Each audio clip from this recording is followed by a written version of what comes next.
नमस्कार, शाम के ठीक 7 बज चुके हैं। आप देख रहे हैं आपका अपना चैनल न्यूज इंडिया और शाम के 7 बजे के प्राइम टाइम बुलेटिन में आपका बहुत बहुत स्वागत है। आज हम आपको एक स्पेशल शो दिखाएंगे जिसमें ईडी ने दिल्ली की सियासत में भूचाल ला दिया है। सत्येंद्र जैन की गिरफ्तारी के बाद अब आम आदमी पार्टी और साथ ही बीजेपी दोनों एक दूसरे पर लगातार हमलावर हो रही है।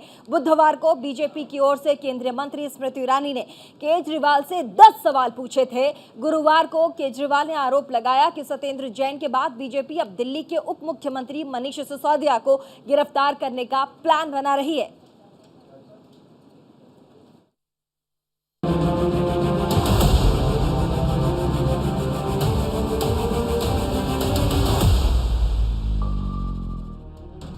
दिल्ली के मुख्यमंत्री को लगता है कि केंद्र की बीजेपी की सरकार उनके मंत्रियों को जानबूझकर फर्जी केसों में फंसा रही है।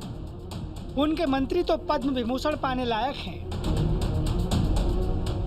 केजरीवाल को लगता है कि बीजेपी ने अगर ईडी की मदद से सत्येंद्र जैन को फंसाया ना होता तो हिमाचल प्रदेश का चुनाव आम आदमी पार्टी बहुत आसानी से जीत जाती और सरकार बना पाती। ऐसे ही केजरीवाल को ये भी लगता है कि केंद्र में बैठी बीजेपी की सरकार सत्येंद्र जैन के बाद अब मनीष सिसोदिया को गिरफ्तार करने वाली है। ये हम नहीं कह रहे हैं, ये खुद अरविंद केजरीवाल कह रहे हैं। प्रेस कॉन्फ्रेंस करके उन्होंने मीडिया के सामने कहा कि उन्हें सूत्रों से खबर मिली है कि अब मनीष सिसोदिया की बारी है। आपको याद होगा, मैंने कुछ महीने पहले ही बता दिया था कि केंद्र सरकार सत्येंद्र जैन को एक फर्जी केस में गिरफ्तार करने वाली है। मुझे बहुत ही विश्वसनीय सूत्रों से ये पता चला था। कल उन्हीं सूत्रों से सूचना मिली है कि अगले कुछ दिनों में केंद्र सरकार मनीष सिसोदिया को भी गिरफ्तार करने जा रही है। केजरीवाल यही नहीं रुके, उन्होंने तो यहाँ तक कह दिया कि केंद्र सरकार को चाहिए कि आम आदमी पार्टी के नेताओं को एक एक करके ना गिरफ्तार करे, बल्कि एक साथ गिरफ्तार कर ले। प्रधानमंत्री जी से हाथ जोड़ के विनती है, ये एक एक करके जेल में डालने की बजाय आप आम आदमी पार्टी के हम सभी मंत्रियों और सभी एमएलएज को एक साथ जेल में डाल दीजिए। सारी जांच एजेंसीज को बोल दीजिए कि एक साथ सारी जांच कर ले। आप एक एक मंत्री को गिरफ्तार करते हो, इससे जनता के कामों में बाधा होती है। अब सत्येंद्र जैन जी दिल्ली में कई और नए मोहल्ला क्लिनिक बनवा रहे थे। वो दिल्ली में पानी और बढ़ाने के लिए कई नए प्रोजेक्ट्स पे काम कर रहे थे, यमुना की सफाई पे काम कर रहे थे। अब वो सारे प्रोजेक्ट्स धीमे पड़ जाएंगे। दरअसल सत्येंद्र जैन की गिरफ्तारी के बाद से ही दिल्ली में राजनीति तेज हो गई है। आम आदमी पार्टी के संजय सिंह और आतिशी के साथ साथ खुद मुख्यमंत्री अरविंद केजरीवाल सत्येंद्र जैन के बचाव में आक्रामक रूप से मैदान पर उतर आए हैं। अभी हाल ही में उन्होंने कहा था कि सत्येंद्र जैन इतने ईमानदार हैं कि उन्हें तो पद्म विभूषण मिलना चाहिए। मुझे ऐसा लगता है कि सत्येंद्र जैन और मनीष सिसोदिया को फर्जी मामलों में जेल में डाल के दरअसल ये लोग दिल्ली में शिक्षा और स्वास्थ्य के क्षेत्र में जो अच्छे काम हो रहे हैं ना, उन्हें रोकना चाहते हैं। पर चिंता मत कीजिए, मैं ऐसा कभी नहीं होने दूंगा। सभी अच्छे काम चलते रहेंगे। मैं हमेशा कहता हूँ, मुझे राजनीति करनी नहीं आती। मनीष को और सत्येंद्र को जेल में डालने के पीछे इन लोगों की क्या राजनीति है, मुझे नहीं पता, मुझे समझ नहीं आता। मुझे केवल ये पता है कि मनीष और सत्येंद्र जैसे लोगों को जेल में डालने से केवल देश का नुकसान है।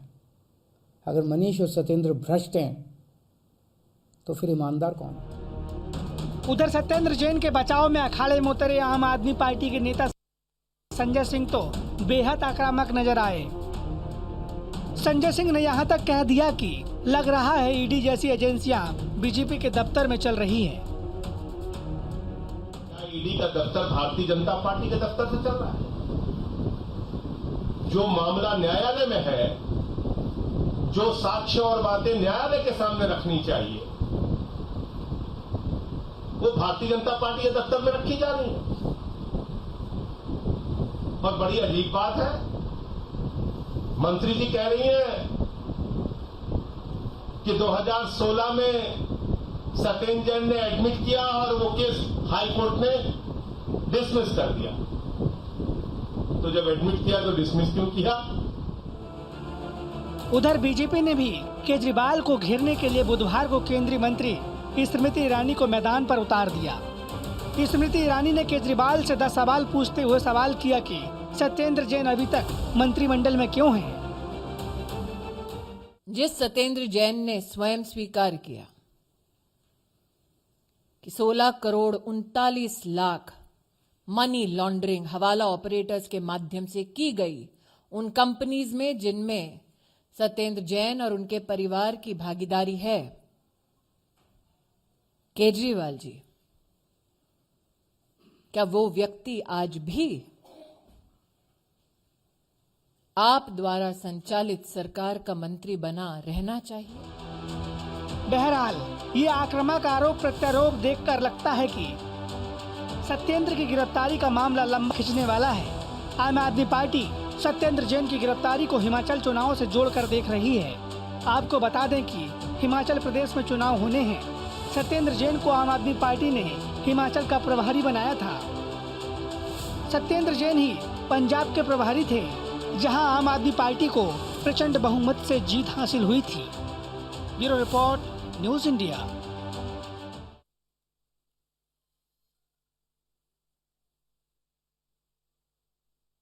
आम आदमी पार्टी विवादों से लेकर घोटालों तक के मामलों की वजह से चर्चा में आ चुकी है।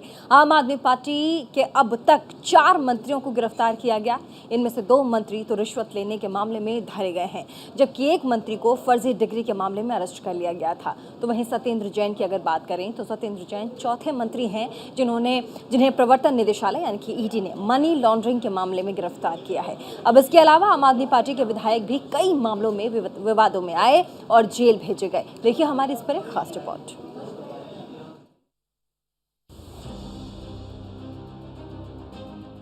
सबसे ईमानदार पार्टी के रूप में शुरू हुई आम आदमी पार्टी के कई नेताओं के चेहरे करप्शन से लेकर आपराधिक मामलों तक में सामने आ चुके हैं। आप पर कितने दाग? गीता रावत। 18 फरवरी 2022 को दिल्ली में आम आदमी पार्टी के निगम पार्षद गीता रावत को सीबीआई के एंटी करप्शन ब्रांच ने रंगे हाथों रिश्वत लेते गिरफ्तार किया। वो दिल्ली में सरकारी काम करने के लिए रिश्वत की डिमांड की गई थी उनकी तरफ से। गीता रावत दिल्ली के उप मुख्यमंत्री मनीष सिसोदिया की पड़पड़गंज विधानसभा क्षेत्र स्थित विनोद नगर वार्ड से पार्षद है। एक मूंगफली व्यापारी के जरिए गीता रावत के पास रिश्वत की कमाई जाती थी। जसवंत सिंह। 7 मई 2022 को बैंक फ्रॉड के मामले में सीबीआई ने पंजाब के विधायक जसवंत सिंह के ठिकानों पर छापेमारी की। जसवंत सिंह पंजाब की अमरगढ़ विधानसभा सीट से सत्ताधारी आम आदमी पार्टी के विधायक हैं। सीबीआई की टीम ने जसवंत सिंह के 3 ठिकानों पर रेड की। करीब 40 करोड़ के बैंक फ्रॉड केस में रेड के दौरान सीबीआई की टीम को 16.57 लाख रुपए नगद, विदेशी करेंसी के 88 नोट, कुछ संपत्तियों के दस्तावेज के साथ ही कई बैंक खातों से भी संबंधित दस्तावेज मिले थे। बलबीर सिंह। पटियाला ग्रामीण से विधायक डॉक्टर बलबीर सिंह को रोपड़ कोर्ट ने 23 मई 2022 को 3 साल की कैद की सजा सुनाई। आरोप है कि 9 साल पहले जमीन को लेकर पारिवारिक झगड़े में बलबीर सिंह ने अपनी पत्नी और बेटे के साथ मिलकर साली और उसके पति की मारपीट की थी। मारपीट के मामले में डॉक्टर बलबीर सिंह की साली और उसके पति ने मामला दर्ज कराया था। अमानतुल्लाह खान। आम आदमी पार्टी के विधायक अमानतुल्लाह खान को दिल्ली पुलिस ने बैड कैरेक्टर घोषित किया हुआ है। अमानतुल्लाह खान के खिलाफ 18 आपराधिक मामले दर्ज हैं। पुलिस का दावा है कि अमानतुल्लाह एक आदतन अपराधी हैं। उनके खिलाफ जमीन पर कब्जा करने और मारपीट करने के मामले दर्ज हैं। दिल्ली में बुलडोजर कार्रवाई का विरोध करने पर आम आदमी पार्टी के विधायक अमानतुल्लाह खान को गिरफ्तार किया गया था। इतना ही नहीं, एमसीडी के एक्शन के दौरान दंगा करना और सरकारी काम में बाधा डालने की धाराओं के तहत पहले तो उन पर मुकदमा दर्ज किया गया, इसके बाद उनको हिरासत में लिया गया और फिर बाद में गिरफ्तार किया गया। फिर पेशी के बाद उन्हें तिहाड़ जेल भेज दिया गया। आम आदमी पार्टी के विधायक अमानतुल्लाह खान को दिल्ली पुलिस ने बैड कैरेक्टर भी घोषित किया है। डीसीपी ने अमानतुल्लाह खान को बैड कैरेक्टर बनाए जाने के प्रस्ताव को मंजूरी दे दी। उनके खिलाफ 18 आपराधिक मामले दर्ज हैं। पुलिस का दावा है कि अमानतुल्लाह खान एक हैबिचुअल ऑफेंडर है। उनके खिलाफ जमीन पर कब्जा करने और मारपीट करने जैसे तहत तमाम मामले दर्ज हैं। निशा सिंह 30 अप्रैल 2022 को गुरुग्राम की आम आदमी पार्टी के पूर्व निशा सिंह को अदालत में 7 साल की सजा सुनाई। दरअसल निशा सिंह पर 2015 में भीड़ को भड़काने का आरोप है, जिसने पुलिस की टीम पर पेट्रोल बम और पत्थरों से हमला कर दिया था।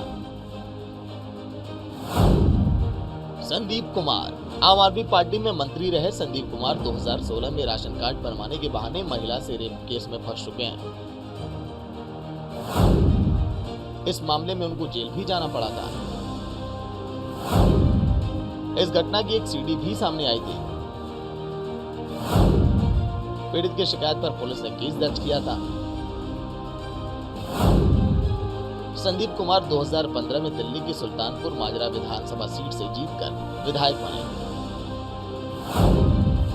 संदीप कुमार केजरीवाल सरकार में महिला और बाल कल्याण विकास मंत्री उनको बनाया गया था।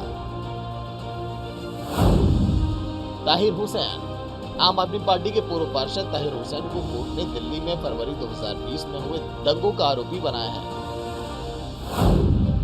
कोर्ट ने कहा है कि उत्तर पूर्वी दिल्ली में हुए दंगों में ताहिर हुसैन सिर्फ मूक दर्शक नहीं था, बल्कि उसने खुद भी भाग लिया था। वो हिंदुओं को सबक सिखाने के लिए लोगों को भड़का रहा था।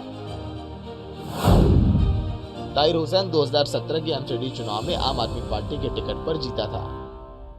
ताहिर हुसैन 2017 के एमसीडी चुनाव में आम आदमी पार्टी के टिकट पर जीता था, लेकिन फरवरी 2020 में नागरिकता संशोधन कानून के विरोध में हुए सांप्रदायिक दंगों के मामले में ताहिर हुसैन का नाम बतौर साजिशकर्ता और आरोपी के तौर पर आया था। इसके बाद आम आदमी पार्टी ने ताहिर हुसैन को पार्टी से निष्कासित कर दिया था। पूर्वी दिल्ली नगर निगम ने भी 20 अगस्त 2020 को ताहिर की सदस्यता खत्म कर दी थी। Bureau report, news India. और अब हम बात करेंगे लगातार कश्मीर में हो रहे टारगेट किलिंग को लेकर के। लगातार कश्मीर में अल्पसंख्यकों यानी कि हिंदुओं को टारगेट किया जा रहा है।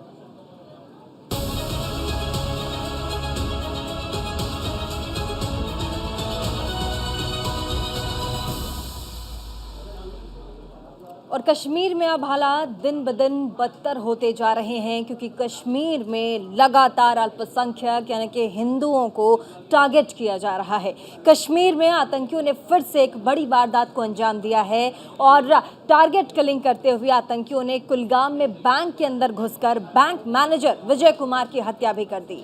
विजय कुमार राजस्थान के रहने वाले हैं और साथ ही कश्मीर में 9 मई से लेकर के अब तक टारगेट किलिंग की ये 8वीं घटना हो चुकी है। हम आपको बता दें, अभी 2 महीने पहले ही विजय कुमार की पोस्टिंग हुई थी कश्मीर में और कुछ दिनों पहले ही उनकी शादी भी हुई थी। और ऐसे में ये एक बड़ी घटना है और लगातार 8वीं घटना है जिसके बाद टारगेट किलिंग का मामला निकलकर सामने आ रहा है और इस पर लगातार गृह मंत्री अमित शाह भी बैठक ले रहे हैं।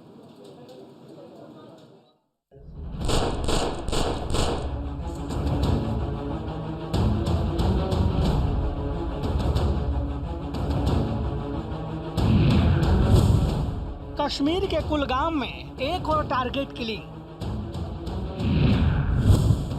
बैंक में घुसकर आतंकियों ने की धाएं। दिन दहाड़े बैंक मैनेजर की हत्या। आतंकियों के निशाने पर फिर हिंदू।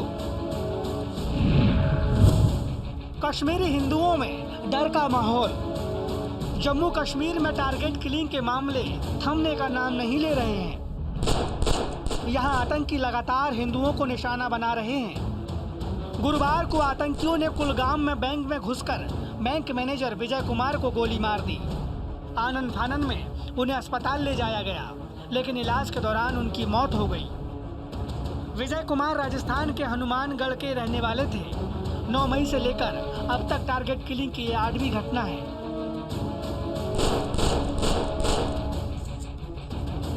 इस घटना का सीसीटीवी फुटेज भी सामने आया है। जरा इन तस्वीरों को देखिए।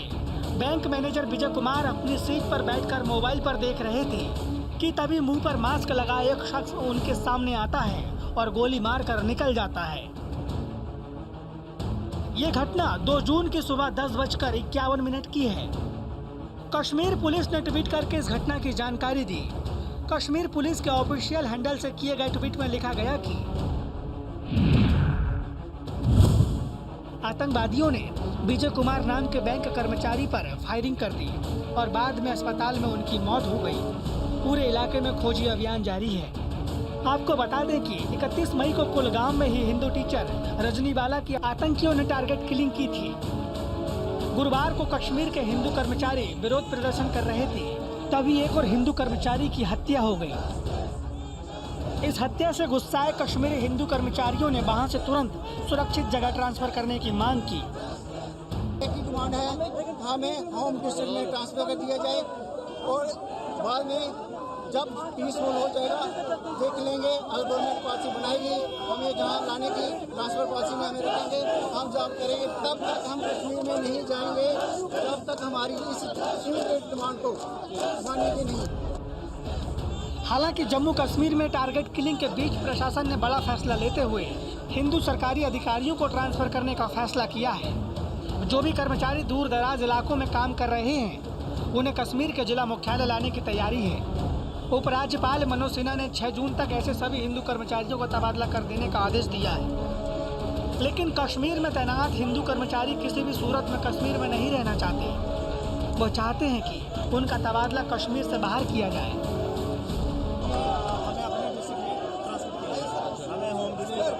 जिस तरह एलजी साहब ने कहा कि सिक्योर प्लेस पे लेके जाएंगे।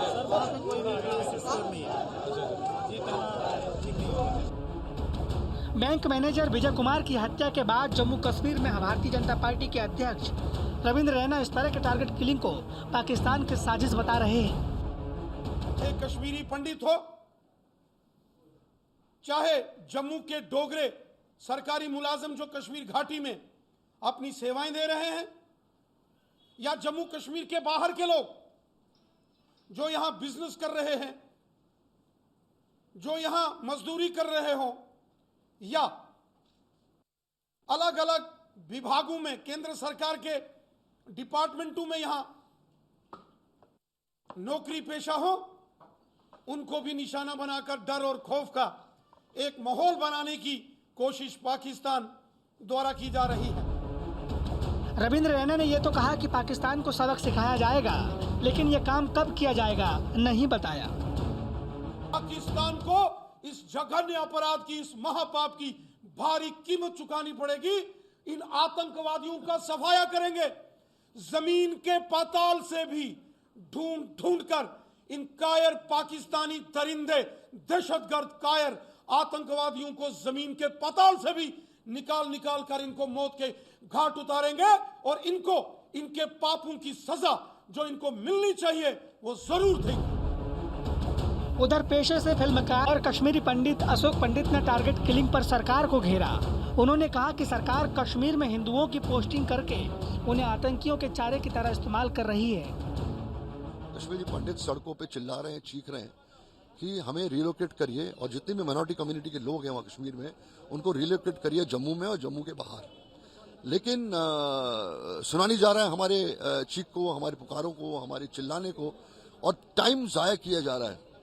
3 दिन पहले रजनीवाला की हत्या हुई, आज वो बैंक मैनेजर की हत्या हुई।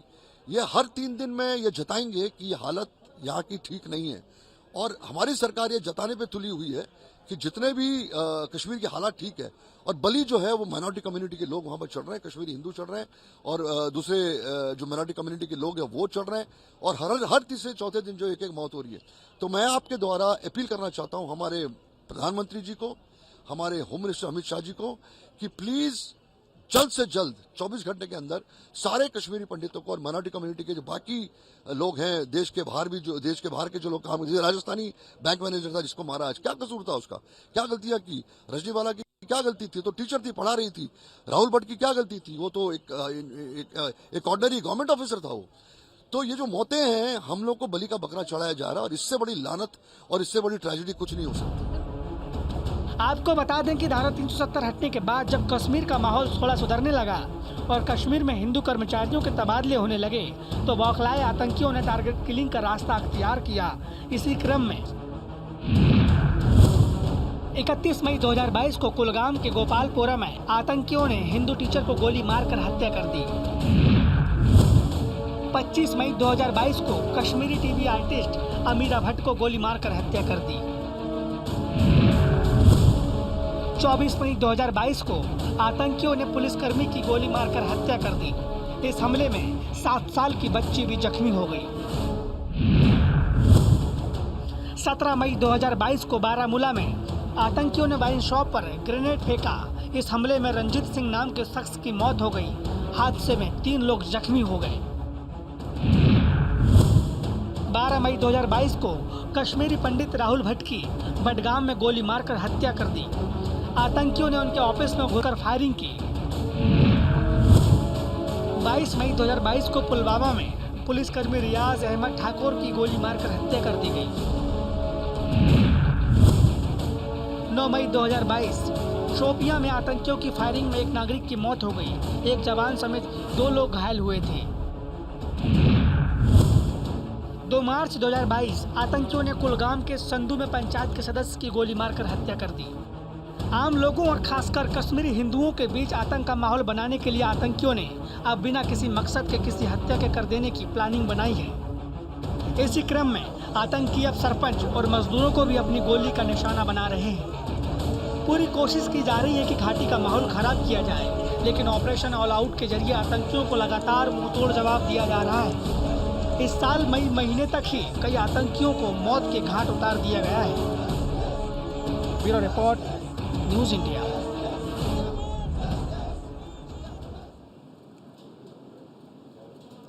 और कश्मीर घाटी में हिंदुओं की लगातार हो रही टारगेट किलिंग की वारदातों को गृह मंत्रालय ने गंभीरता से लिया है। 3 जून को गृह मंत्री अमित शाह, उपराज्यपाल मनोज सिन्हा और अन्य अधिकारियों के साथ जम्मू कश्मीर की स्थिति पर चर्चा करेंगे।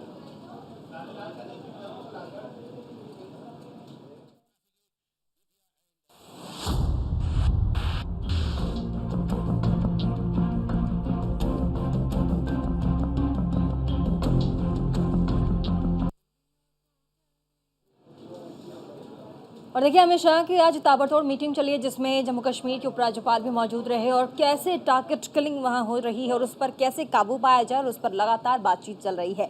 लेकिन अब आगे बढ़ेंगे, गुजरात की बात कर लेते हैं। गुजरात के युवा पाटीदार नेता हार्दिक पटेल गुरुवार को बीजेपी में शामिल हो गए। पार्टी में शामिल होने से पहले उन्होंने माँ दुर्गा की पूजा की है, वहीं गौ माता की पूजा अर्चना भी की और फिर बोले कि वो बीजेपी में सिपाही बनकर काम करेंगे। हार्दिक के बीजेपी में शामिल होने को बीजेपी की मजबूती माना जा रहा है। तो वहीं हार्दिक के बीजेपी में शामिल होने से इसी साल होने वाले विधानसभा चुनाव में गुजरात के पाटीदार वोट बीजेपी की तरफ सरक सकते हैं।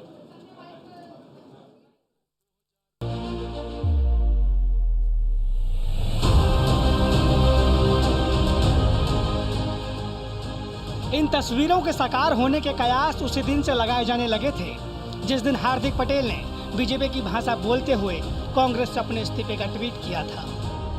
कांग्रेस पार्टी छोड़ने के 1 महीने से भी कम समय में हार्दिक पटेल गुरुवार को बीजेपी के कुनबे में शामिल हो गए। उनको प्रदेश अध्यक्ष CR पाटिल ने बीजेपी की सदस्यता दिलाई। इस मौके पर पाटिल और नितिन पटेल के अलावा बाकी कोई सीनियर लीडर मौजूद नहीं दिखा।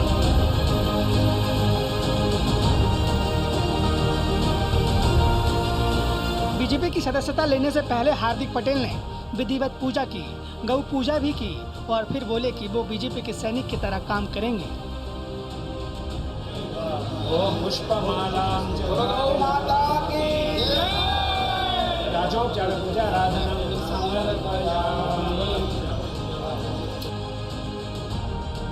हित, प्रदेश हित, जनहित एवं समाज हित के इस भगीरथ कार्य में आगे बढ़ने के लिए आज से यशस्वी प्रधानमंत्री नरेंद्र भाई मोदी जी के नेतृत्व में जो राष्ट्र सेवा का काम चल रहा है, उसमें छोटा सा सिपाही बनकर काम करने के लिए आज से एक नए अध्याय की शुरुआत कर रहा हूँ।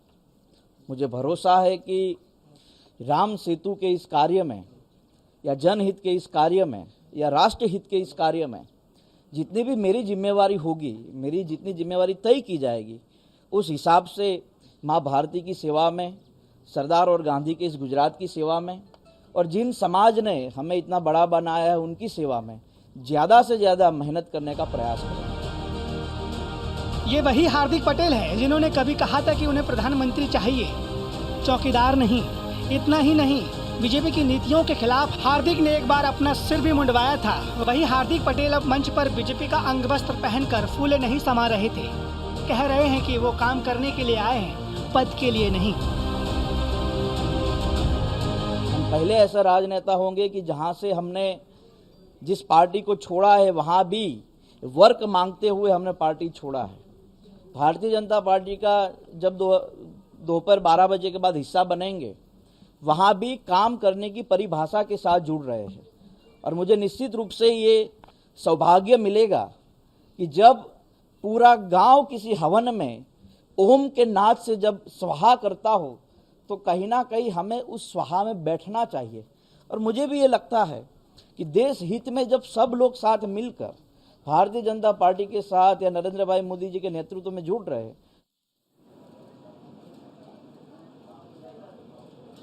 इस बुलेटिन में फिलहाल के लिए बस इतना है। इसी के साथ देश और दुनिया की बाकी तमाम खबरों को देखने के लिए बने रहिए सिर्फ न्यूज़ इंडिया 24/7 के साथ।